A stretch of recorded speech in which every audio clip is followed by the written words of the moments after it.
parle distillerie, on a forcément des alambics. C'est des gros systèmes en cuivre qu'on voit souvent dans des belles photos pour transformer un résidu en alcool. Nous, on apporte de l'alcool, on achète de l'alcool. Donc, on a de l'alcool de betterave qu'on vient associer à un fruit. Chez nous, nous ne sommes pas une distillerie. On fait tout par macération. On a des fruits qu'on vient faire macérer dans des cuves, on apporte de l'alcool et on démarre une macération. On nous associe souvent au monde des distillateurs parce que c'est très connu, il y a beaucoup de distilleries dans le monde entier, mais nous, on ne fait que de la macération. Donc non, nous ne sommes pas distillateurs.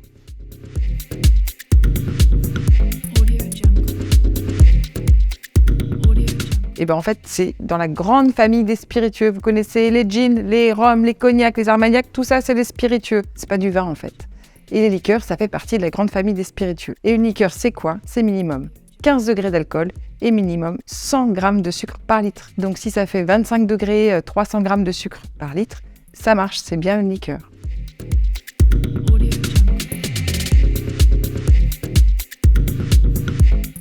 Chez Briotet, pour toutes nos crèmes de cassis, déjà on est en indication géographique cassis de Dijon. Ok, donc ça veut dire qu'on est sur la commune de Dijon, ça veut dire qu'on respecte tout le cahier des charges du cassis de Dijon. Et on fait même mieux, parce qu'en fait 100% de nos fruits, nos baies de cassis viennent de Côte d'Or. Donc la Côte d'Or, c'est notre département, le 21, à Merceuil exactement. Et on est en 100% variété noire de Bourgogne. Donc la variété, c'est pareil, c'est essentiel.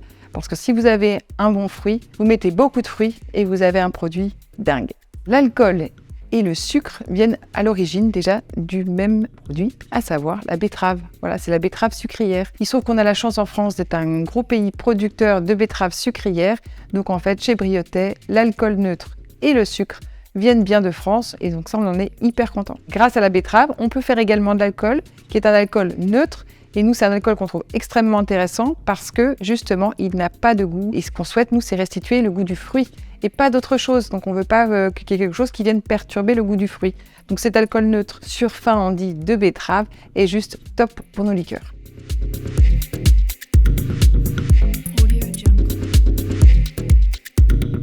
Eh bien non, une liqueur et un sirop, c'est pas pareil. Ici, chez Briotet, on ne fait que des liqueurs, c'est-à-dire qu'il y a toujours de l'alcool. Un sirop n'a pas d'alcool. Voilà, c'est la grande différence, c'est l'alcool et également le taux de sucre, parce qu'en général, un sirop est beaucoup plus sucré qu'une liqueur.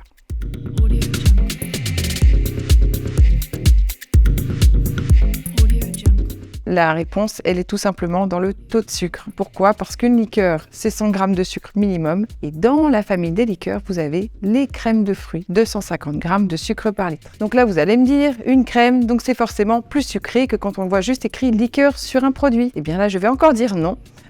Car à partir du moment où vous avez 250 g de sucre par litre, le liquoriste a donc le choix de l'appeler crème de quelque chose ou liqueur de quelque chose. Donc malheureusement, ne vous fiez pas trop à ce qui est écrit sur l'étiquette. Je vous dirais juste goûter. Et en général, le liquoriste met juste la bonne quantité de sucre dont la liqueur a besoin. Voilà, ni plus ni moins. Une règle a très souvent une exception, parce qu'autrement ce ne serait pas drôle. L'exception, c'est la crème de cassis. Pour être appelée crème de cassis, il faut minimum 400 g de sucre par litre. D'accord, c'est beaucoup. Les fruits qui est très acide, chez Briotet, on met beaucoup de cassis. Donc si on ne mettait pas 400 g de sucre par litre, le produit ne serait pas très agréable en bouche, ce serait hyper acide, pas très bon. Et donc du coup, on met juste la bonne quantité de sucre pour qu'il y ait une jolie balance entre l'acidité du fruit, le sucre, le côté velouté en bouche et que ça explose, quoi.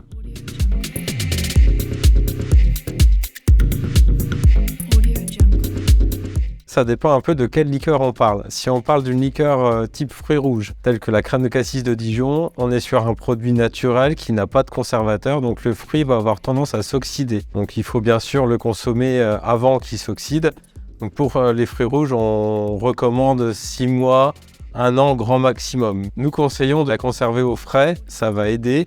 Et également à l'abri de la lumière, ça aura une meilleure conservation. Après, si on a d'autres parfums qui ne sont pas typés fruits rouges, on peut être sur l'année, voire un petit peu plus. On ne cherche pas à faire vieillir comme le vin. Une liqueur, ça se consomme plutôt fraîche. Le chocolat et le caramel, il faut bien avoir en tête qu'il y a une base de lait, de crème, donc des produits qui sont un peu plus sensibles que les autres liqueurs. Donc là, il faut vraiment être vigilant. Dès qu'elle est ouverte, il faut la mettre au frigo et dans les 6 mois, c'est bien de la consommer.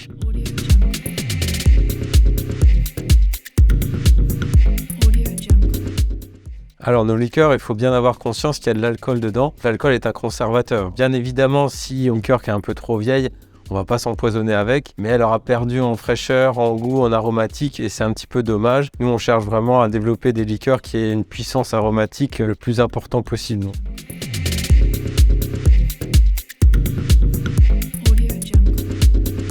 Une fois que la macération est terminée et qu'on a récupéré bien tous nos jus, il nous reste le fruit qui a été pressé, qui est extrêmement sec, ce qu'on appelle nous la gêne.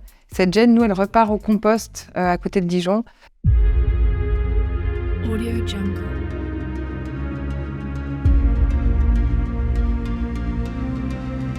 Les liqueurs briotais, on les trouve chez les cavistes, dans les épiceries fines, dans les restos, dans les bars et en fait surtout pas de grande distribution classique. Voilà, cherchez pas, il n'y aura pas de briotais.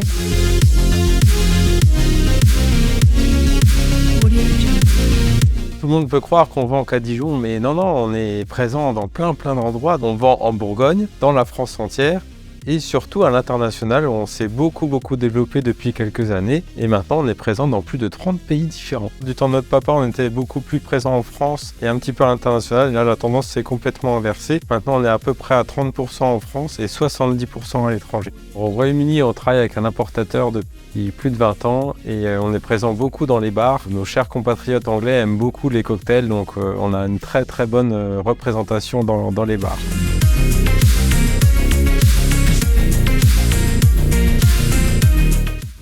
La maison Briotais est située en plein centre-ville de Dijon. On est au 12 rue Berlier, donc pour les Dijonnais, vous allez vite situer, c'est pas loin de la place Wilson. Tout se passe au même endroit, on a à peu près 800 mètres carrés qui sont bien optimisés. Depuis plus d'un siècle. Voilà. On est resté dans les mêmes locaux historiques parce qu'en fait, tout simplement, on y est attaché. Voilà, parce que l'histoire de la maison, elle est bien là. C'est pas toujours pratique d'avoir une entreprise au cœur de Dijon. Parfois, le cœur n'est pas forcément raisonnable, mais on préfère rester là et on n'a pas de projet de déménagement.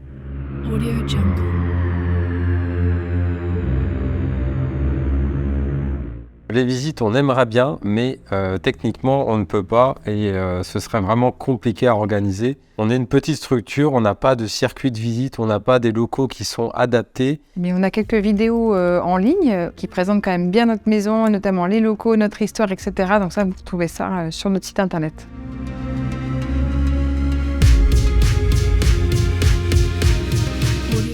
La crème de cassis reste quand même le produit phare et l'emblème. Donc je dirais, si on devait en retenir une, ce serait quand même celle-ci. Pour moi, non, moi je réponds tout net, crème de cassis. Et c'est pas juste parce qu'on fait beaucoup de cassis, c'est parce que j'adore le produit crème de cassis.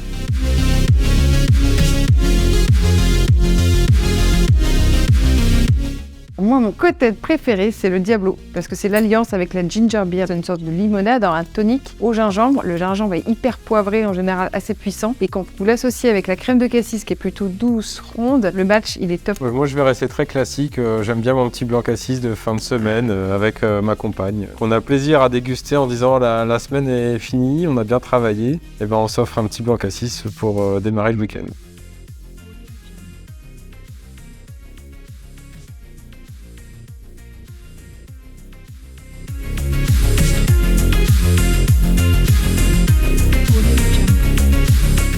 C'est, je pense, le cactus, piment et figue de Barbarie. Donc c'est une association de 3 saveurs. Celle-ci, c'est une liqueur beaucoup plus fun, bien rouge, bien pétante et en plus elle est amusante parce qu'on a une petite note pimentée en fin de bouche.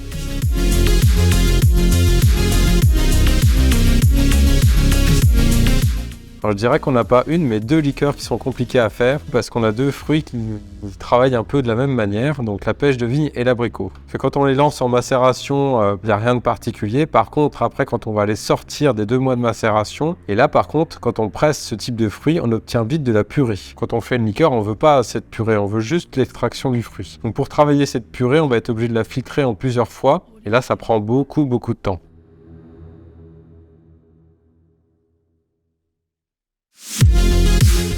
Tous les gens qui nous regardent peuvent peut-être avoir la bonne idée de la prochaine nouvelle liqueur briotais. Donc il ne faut pas hésiter à nous envoyer des suggestions, des idées. On en a déjà 65 des liqueurs, mais on peut continuer pour les liqueurs. Tout est possible ou presque.